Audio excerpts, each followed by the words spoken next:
Hello everybody, my name is Mary Jane and I am the creator of the Black Unicorn subscription box. And today I wanted to address why I chose Kickstarter as a platform to really launch this business. So the main reasons, and there's two of them, two words really, are wholesale, one, and two, capital. So for any business, if you know anything about like startups, you need to have capital so that you can invest in the products. And then of course, as a person who's going to be distributing many things to lots of different people, the big thing is to buy items as wholesale. Unfortunately, I just don't have a lot of capital. I've spent that capital that I do have on creating the products that I have, on testing out the products that I want to include in the box, creating the boxes, and all of that kind of stuff. So I've come to a point where I cannot push it myself any further, and I really need the help of you guys out there to really make this kind of come true. Now with that, there are a couple of options when you are kind of looking to do something like this. Some people really like to do pre-sales and other people like to do things like this as crowdfunding, or people will take out loans. I did not feel comfortable taking out a loan for something like this.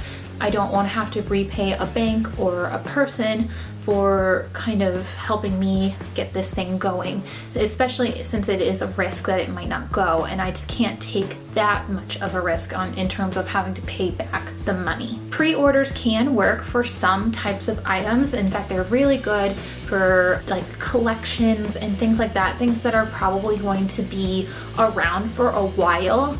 Pre-orders are really awesome.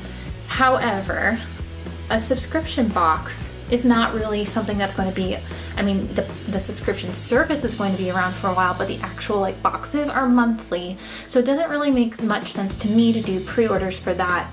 The other problem with pre-orders that I think what did not work for this type of business is that the wholesale portion of it.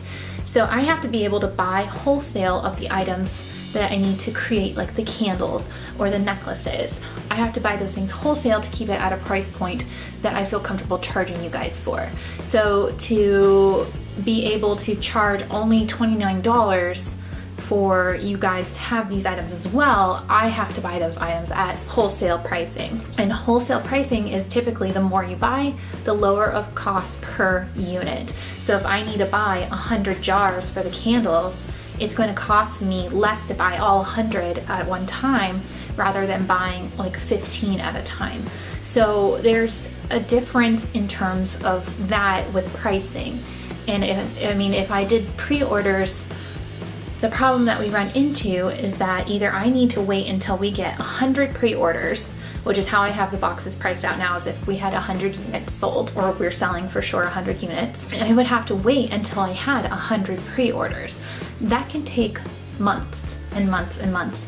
And when it's a monthly subscription box, that just kind of seems weird. I don't know, to me personally, it feels like it doesn't just work very well. Especially then, do we start taking pre-orders for boxes later? And then what if we don't meet the goal for that pre-order, and then it's like the months keep getting pushed back?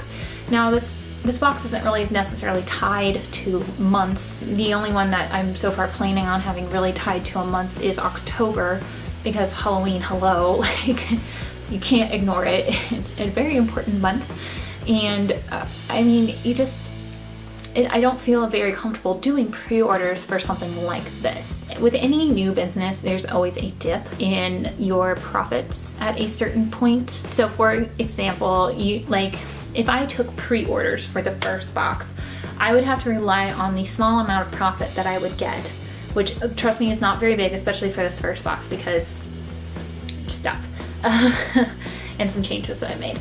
Then I have to rely pretty much on that profit, like I said, not a very high profit margin for that, to put into the next box, kind of. I mean, I have to get the prototypes ready so that I can test them out and have a couple other people test them out, so that I know that the products that I'm choosing and making are okay for you guys. That's a really big deal.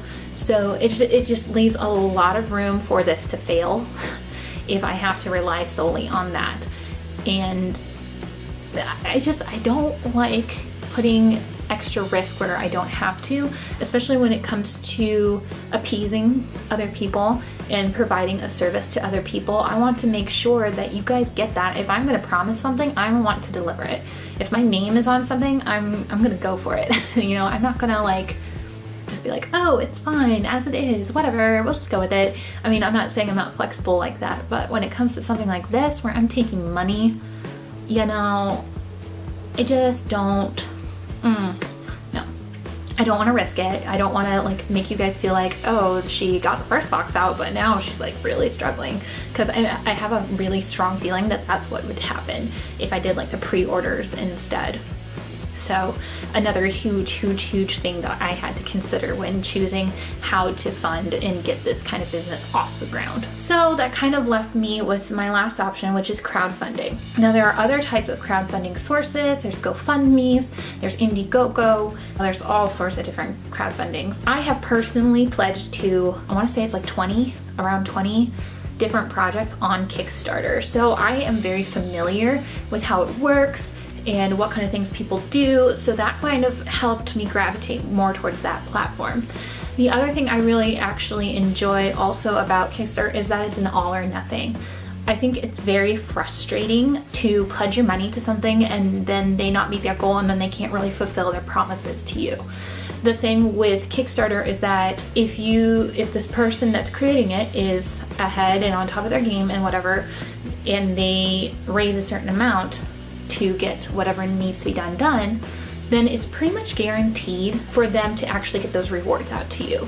Now, whether the timing or not is as quickly as they say is debatable. I've definitely pledged to people who took way longer to get their product out, and that kind of stuff happens. That's not that big of a deal, but you know at least that it's coming. Now, I have also personally pledged to people on things like Indiegogo, and I don't know about you, but as a consumer, I feel like if I give something to another person to help create something, I want to see the result.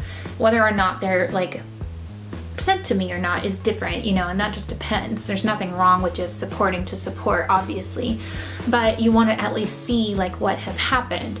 So I had pledged to a person on Indiegogo and never heard anything afterwards. So my money was taken and she didn't meet her funding goal, and she never said anything about it to anyone. I have never heard a single thing from her. I contacted her to ask like how she was doing, and she had actually promised paintings in return for pledges, and I was kind of like hoping to use that as a gift for, I think for my mom. I was gonna give it to her as a Christmas gift, so I was like, oh hey, because I just wanted to know if she was gonna do it or not. Like, whether she did or not, that's fine. I just needed to know so I wasn't like banking on it, and I never heard anything. So to me, I feel like those type of platforms where you don't meet a funding goal and you still get the money are kind of hard because you don't get to do enough. You know, you set a funding goal because it's what you need. It's the amount of money you need to get what you need. And when you don't get that amount of money, then people just all around, I feel, just like get disappointed because you can't necessarily fulfill all the promises or fulfill all the goals that you had set out.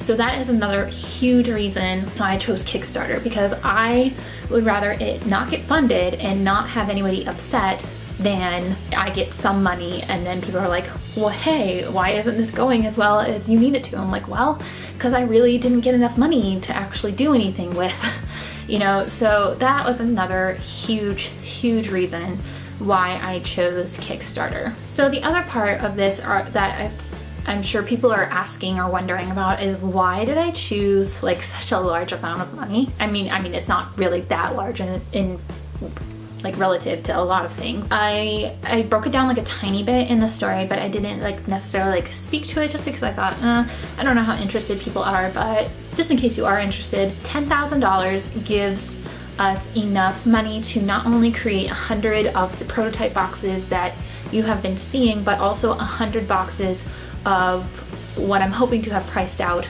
correctly. For the September box, I'm still kind of tweaking on some designs, and also the October box. So that is 300 boxes, 100 of each month, that kind of is going towards it, and that takes up over half of that $10,000. So if I have it budgeted correctly, that's going to cost around $5,500. So I mean, like I said, that's over half. And I don't even think that I accounted for everything correctly, so it's probably more like $6,000, honestly, because you're not only talking about like the actual items in the box, you're also talking about the boxes themselves, the tissue paper, the bubble wrap, the tape, the paper, the ink. Like all of those things have to be accounted for when you are thinking about these type of things. Unfortunately, I wish I could just like go without having to include every little bit, but you do have to. The other thing that it's going towards is obviously I want to get a silhouette machine. I think I was going to go get with the Curio and then hopefully get the Cameo, or I don't know, one or the other. Anyway, that would really help in terms of the type of things I want to include in future boxes. And also, of course, one of the pledge rewards that you see there is a decal of our logo. I know this is probably biased, but I love the logo that I came up with. I don't even know how I magically came up with this. So anyway, and I don't know, I think other people really like it too. So that's a reward. And like I said, I mean, there's so many things you can do with those type of machines, and the more in-house that I can do, the less I have to pay other people to do things. And not saying obviously we're not gonna have other people in it. There's a whole point of this box is to include other people as well, other small businesses. But it just helps because when you go to customize things, it costs more money. If I want to keep it at price points that I feel comfortable charging you guys at, gotta keep those costs down. Another thing to think about for me is a subscription fee to Cratejoy. I'm going to be using Cratejoy as the way for people to subscribe to the box, as the platform for that.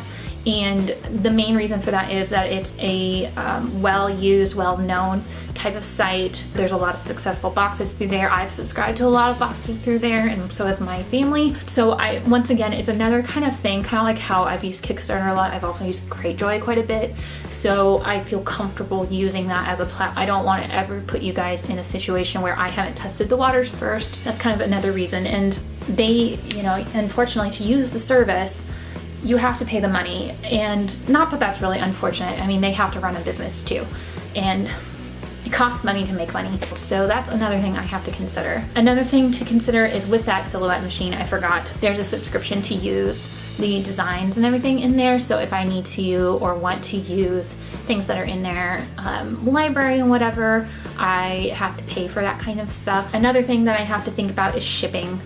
Shipping is huge. Shipping is so expensive. That is something that, you know, you have to really think about as well as a seller, is how much is it going to cost you to ship these things out. I mean, there's a reason why free shipping is usually on large orders or a one-day like special and stuff like that. Is because shipping costs a lot. That's another thing I really have to consider, which is a big reason why it's at $10,000 rather than like $8,000 or $9,000 is the shipping. The other things that I kind of also have to think about with this price point are Kickstarter fees. Kickstarter does take a percentage just so that they can keep going. I mean, it's free to use initially, but once you launch a product, you do have to pay, and that's how they keep going. Makes sense, kind of sucks, but it makes sense. They deserve, you know, for being the platform to help you do all these things, they do deserve a cut. And so there's that. And then also taxes. To buy wholesale, I have to sign up for a tax code. And with a tax code, you have to pay taxes. So all in all, I hope that makes sense. I know this is kind of like boring talk. So hopefully that helps satisfy some curiosity around my choice of using Kickstarter and like why I chose the amount I chose. You can check out our social media pages. They are also listed in the description box. If you have other questions that don't really pertain to this, check out our other videos, check out the Kickstarter page.